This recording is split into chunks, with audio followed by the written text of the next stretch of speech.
Here's something most Canadians never find out until it's too late. You spend decades saving inside your RRSP, you follow all the rules, you build up a nice balance, and then when you're gone, you assume it simply goes to the people you love. But in many cases, in fact, in most cases, the government takes a very large piece of it first, sometimes more than half. And the people you were trying to protect are left scrambling to pay a tax bill they never saw coming. That's what we're talking about today. What actually happens to your RRSP when you pass away? The answer is not what most people expect. And by the end of this video, you're going to understand exactly how the rules work, what the most common and costly mistakes are, and what you can do right now to make sure your savings go to your family, not the government. I also want to tell you about something called the Beneficiary Trap. It's a situation that thousands of Canadian families fall into every year, and it can turn what looks like a generous inheritance into a family conflict. We'll get to that in a few minutes, so please stay with me. Before we get into today's topic, if you are new here, welcome. This channel is updated every single day with the latest news, changes, and tips for Canadian pensioners. We have covered everything in simple language, no jargon, just the information you actually need. Hit subscribe and turn on notifications so you never miss an update that could affect your pension or your pocket. Now, let's get into today's video. Let's start with something that genuinely surprises most people. Your RRSP is not like a life insurance policy. When you pass away and leave a life insurance policy to someone, they receive the money tax-free. No questions asked, but your RRSP works completely differently. The Canada Revenue Agency, the CRA, treats your RRSP as if you cashed out the entire account on the very last day of your life, every single dollar, and that full amount gets added to your income for that final year. Think about what that means. Let's say you have $400,000 in your RRSP. The CRA adds $400,000 to your income for the year you pass away. That doesn't just put you in a higher tax bracket, it shoots you into the very highest bracket. In provinces like Ontario or Alberta, that tax rate can be over 50%. So on a $400,000 RRSP, your estate could owe $200,000 or more in taxes. And that bill needs to be paid before your family gets a cent. Now, here's where it gets even more stressful. For many seniors, the RRSP is their biggest asset. It's the bulk of what they've accumulated over a lifetime of work. If your estate doesn't have enough cash sitting around to pay that tax bill, something else has to be sold. Maybe investment accounts, maybe property, maybe things you wanted to leave behind for your children. The CRA doesn't wait, and the estate doesn't have many options. Does this mean your RRSP is a trap? Not necessarily. There are ways to protect it, but you have to know what they are. And the first and most powerful one involves your spouse. If you have a surviving spouse or common law partner, there is a way to pass your RRSP to them without triggering that massive tax bill. It's called a spousal rollover. And when it's done correctly, it defers all of that tax until the surviving spouse eventually starts withdrawing the money themselves. No immediate tax hit, no emergency bill to pay. The savings simply continue, just in their name now. But, and this is important, it has to be set up properly.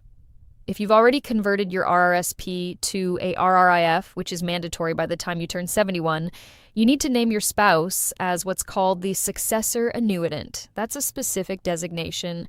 With that in place, your RRIF simply continues in their name after you're gone. The account doesn't collapse, there's no tax event, they just carry on receiving the payments. If you still have an RRSP, meaning you haven't converted yet, your spouse can transfer the money into their own RRSP or RRIF on a tax-deferred basis. But there is a deadline. This transfer needs to happen by December 31st of the year following the year of death. Miss that window and the tax protection can be lost. So the spousal rollover is the cleanest solution available. But what about people who are widowed or who want to leave their savings to their children? This is where things get complicated. And this is where I want to introduce you to the beneficiary trap I mentioned at the beginning. Here's the scenario. A parent names their adult son or daughter as the direct beneficiary of their RRSP. When the parent passes away, the financial institution looks at that beneficiary designation and transfers the money directly to that child. Straightforward, right? The problem is that the tax bill doesn't follow the money. The tax bill stays with the estate. So picture this. You have two children. One is named as the RRSP beneficiary. Let's call her Sarah. The other, let's call him Michael, is set to inherit the rest of the estate. The RRSP is worth $300,000. Sarah receives $300,000 in cash, paid directly from the financial institution, but the CRA sends a tax bill for $150,000 to the estate. And who pays that bill? Michael's inheritance does. His share of whatever was left in the estate gets drained to cover a tax on money he never received. You can imagine how that plays out in a family. It's not just a financial problem, it becomes a painful dispute between siblings at the worst possible time. And the frustrating thing is, it was completely unintentional. The parent just wanted to leave something for both children, but the way the beneficiary was set up created a situation where one child got everything and the other got the tax bill. There's one more layer to this that's worth knowing. If the estate truly has no money left to pay the CRA, if it's completely empty, the government can actually go after the beneficiary who received the RRSP funds. They have the legal authority to pursue that person directly for the taxes owed. So Sarah, who received the $300,000, could find herself receiving a demand from the CRA. This doesn't happen in every case, but it does happen. And it's entirely avoidable with the right planning. Now, are there any exceptions? Are there situations where you can pass RRSP money to a child without a massive tax hit? Yes, but they're quite specific. If a child or grandchild was financially dependent on you, meaning they relied on your income to live, and there may be options available. For young children, the RRSP funds can be used to purchase a special type of annuity that pays out until they turn 18. For a child with a disability who was dependent on you, the money can potentially be rolled into their own registered savings or into a registered disability savings plan. These are real options, but they only apply in specific situations and require careful professional guidance. For most families with independent adult children, the honest answer is that there is no rollover. The tax will be owed. The goal then becomes minimizing how much tax is owed.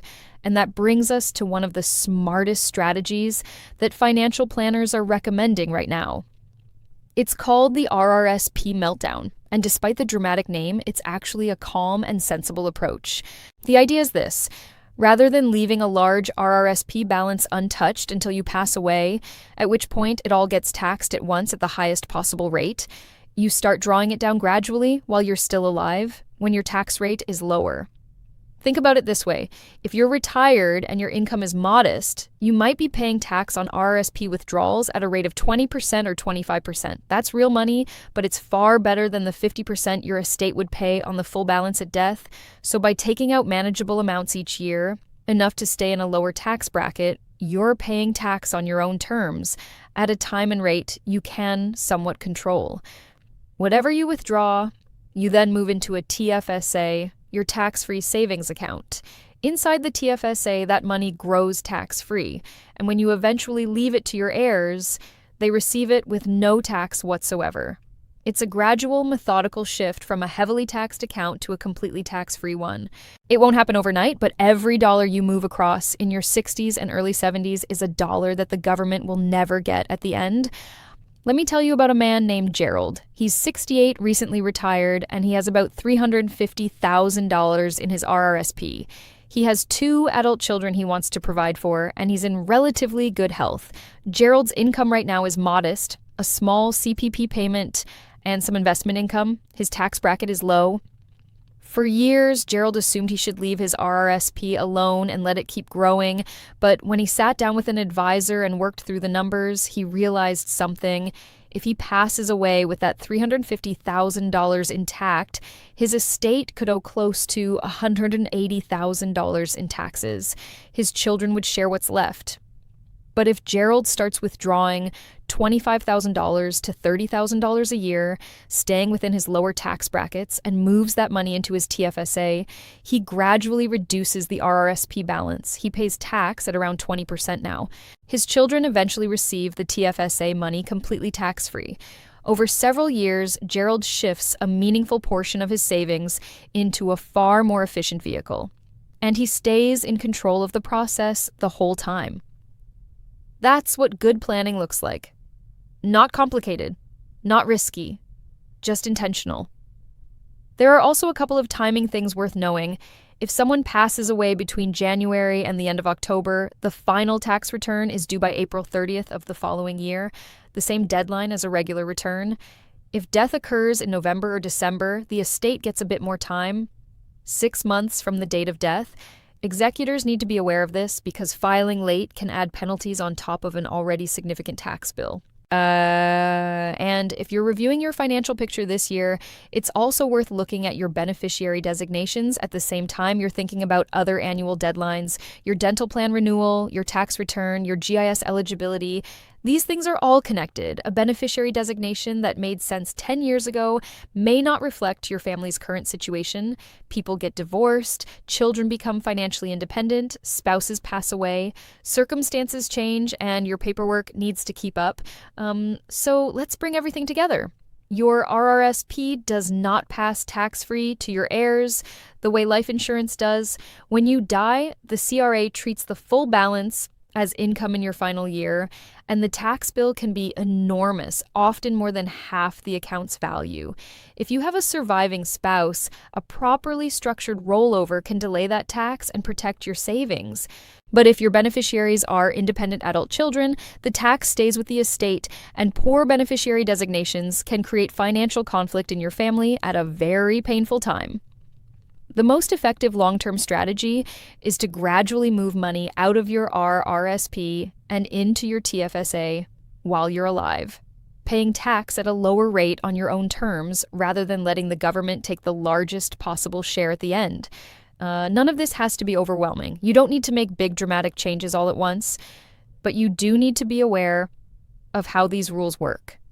Because the default setting, if you do nothing, tends to benefit the government far more than it benefits your family. If today's video gave you something to think about, please share it with someone you know who might be in a similar situation. And if you'd like to keep receiving clear, straightforward information about topics that matter to Canadian retirees, we'd be glad to have you stay connected. So please do subscribe to our channel. You've spent a lifetime building what you have. A little planning now can make sure it goes exactly where you intend.